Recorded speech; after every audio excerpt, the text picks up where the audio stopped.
Hey, welcome to Escape the J Curve podcast. I am Rohan Nag. I am going to talk about internet marketing, building businesses, mindsets, habits, and decision making that is required to achieve business success. I'm also going to be interviewing successful business owners who are in the trenches building successful businesses using cutting edge internet marketing. There is no need to listen to internet marketing gurus who tell you how to make money online anymore. We are the real deal.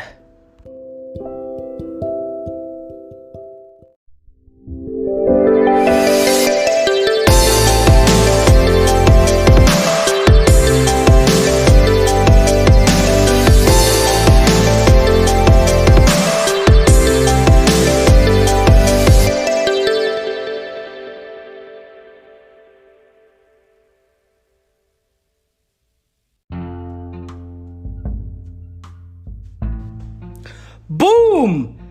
Welcome, you beautiful, ambitious, intelligent people. This is Escape the J Curve, episode number 4, and I am your host, Rohan Nag. Well, I just realized something. The opening music to my podcast is very, very uplifting, and I like it so much. Music is used to take your mind to a certain place, or create a certain emotion that the creator of the music wants you to feel. And this is used very effectively in the media and entertainment industry, in movies, for example, where they use music to sell a certain scene, like a sad music to sell a scene which shows a huge loss for the protagonist. Anyway, I digress. Welcome to my show, and I just wanted to tell you, if you are enjoying what I have to say, if you think that I am adding value to your life, please help me out here. So if you're an Android user, go to Google Podcasts. If you are an Apple user, iOS user, go to iTunes and search for Escape the J Curve and then subscribe to the podcast. Subscribe, download the episodes, leave a review. I appreciate it. But today we are going to talk about the lessons I learned while I was running my second business.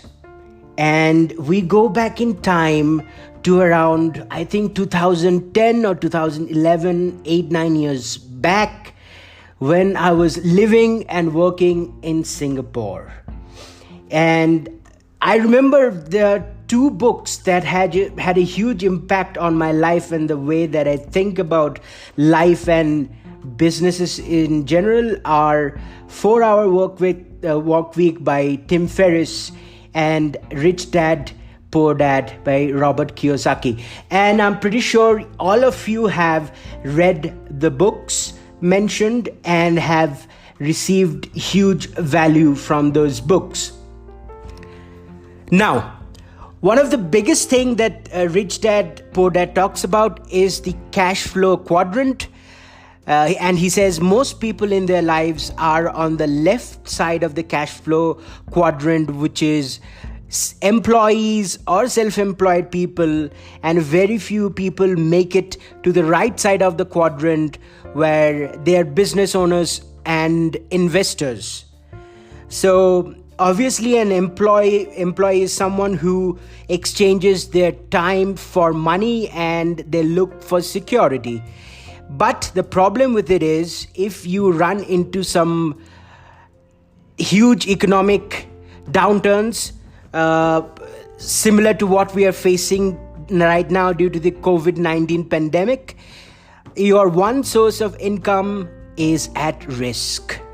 It's at risk, and most people do not realize this, and most people think that they are safe, but that's not the case. And another downside of exchanging your time for money is there are certain hours per day that is available to you for work. Say it's 8, 10, 12, 14, however long you want to work. But there is a cap to how much work you can put in every day. And once that cap is reached, your income stays more or less the same and it doesn't go up. So what Robert Kiyosaki suggests is to move to the right hand part of the cash flow quadrant, where people are self-employed, business owners, or investors. So what business owners do, they build a system or a product and have business executives run those businesses, and they make money while putting in very little work. Similar is the case for investors. They buy an asset, for example, a rental property, and they rent it out to people, and they get regular cash flows through rent, and they have to put in very little work to uphold and maintain those assets. So around 2009, 2010, or maybe even 2011, I was in Singapore and I was working for an IT company. And I was reading the book Rich Dad Poor Dad, and I had an epiphany. I realized I know a lot of people who work in IT in my country, India. And the cost of developing IT related services in India is much lower compared to where I was living currently, which was Singapore. So I thought, why not reach out to the people who want to have certain IT related things built, like say a website, who are based in Singapore, and why don't I outsource the work to people I know in India and do it at a much lower cost and keep the profits to myself. That was the idea, that was the plan. So I started pitching. I had friends in Singapore and friends of friends and things of that nature, and I started pitching services, and I started receiving offers after a certain period of time. And I got them delivered from India, and it was going on for a few months, and I made money. I made quite a few, cold hard green Singapore dollars at the time. But after 6 months, it didn't feel like I was running a business. It felt like the business was running me. And I did a very quick calculation on how much money I was making. I was just looking at the profits, and I saw that I was making about $150 on average per project. That was my profit after I had paid the people who worked for me in India, and after I paid people who helped me get the projects.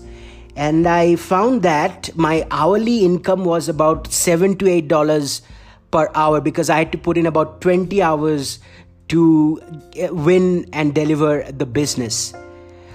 That was a huge pain. So at the time in Singapore, I was also going through a weight loss journey, and I was eating healthy, doing my own grocery shopping. I was cooking my own food every day so that I didn't have to eat crap, and I was exercising twice a day, and I was I was working on the business full time, and after the business, so I had a full-time job.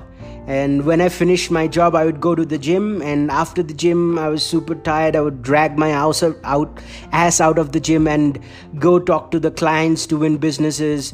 And when I won the business, I had to constantly go back and forth between the client and the people who were building those websites back in India. It was phone call after phone call, Skype call after Skype call, and it was very, very difficult. And after 6 months, I was burnt out. Although I made like $1,000, $1,500 in profit, I was like, this is too much work. This is not going as I planned, and I decided to stop the business. Insanely long hours, those were 16-hour days, And I learned a very important lesson when I was running that business. That realization was I was still in the left side of the cash flow quadrant. I did not make my way back into the right side of the quadrant where you work less and build leverage to make money. I was putting in long hours to do pre-sales, win engagements, and then get them delivered, project managing, figuring out what is wrong with the deliverable, making sure the quality of the deliverable was also at par with what the client expected us to deliver, and all those things. I realized this. I was still being paid an hourly wage, which, as I told you, was about $7-8 an hour for the 20 hours of work on average that I put in for each project. And the cap was already set on how much I could make in that business. So now we are in 2020, and if I look back at the business, I think I would have run the business much differently. What I would do is I would build an online sales page which would highlight all the services that we are providing, and I would run Facebook ads to that sales page which would close sales on its own. So I would have a salesperson working for me 24/7 for free, who is essentially closing deals on my behalf. And after a few successful projects, I would hire a project manager to run the day-to-day operations of the project, and I would only look at closing the final sales and looking at the final deliverables that were sent out to the client. That is how you build a business in 2020, my friends. Learn how to sell on a one-to-many scenario that simplifies businesses and the process of getting positive cash flows very, very fast. So that was my lesson. I was still stuck in the left side of the cash flow quadrant with my second business, and I would create a one-to-many sales situation with an online sales page. And I would think I would have run the business till now, and it would have been very successful if I had used that idea. Thank you so much for listening in. Do stay in touch on Instagram, for example, at Nagrohan. That's Nagrohan. And tomorrow I'm going to come to you with episode 5, where I talk about my mistakes I made with my third business. Thank you so much.